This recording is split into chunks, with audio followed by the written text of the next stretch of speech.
Wat is jou financial freedom growth rate? Ek dink die kans is about 98 tot 99,9% dat jy het nie 'n dekselse klou waarvan ek praat. Dit sê natuurlik van my goed gedoen het. Jou FFGR is jou financial freedom growth rate. En die industrie daar buite, die finansiële industrie, wil nie hê dat jy weet wat dit is en hoe om dit te bereken nie. Want die oomblik wat jy weet hoe om dit te bereken, dan haal jy al die risiko's wat jy het uit jou lewe uit ten opsigte van jou groei en jou toekoms. As jy wil weet en jy is bereid om verantwoordelikheid te vat en iets daaromtrent te doen, dan wil ek vir jou ietsie gee.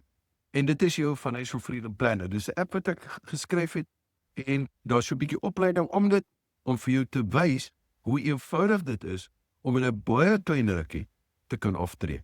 En dit is totaal teenstrydig met al hierdie stories wat jy geleer het en wat jy glo. Dis daai stories wat jou arm hou.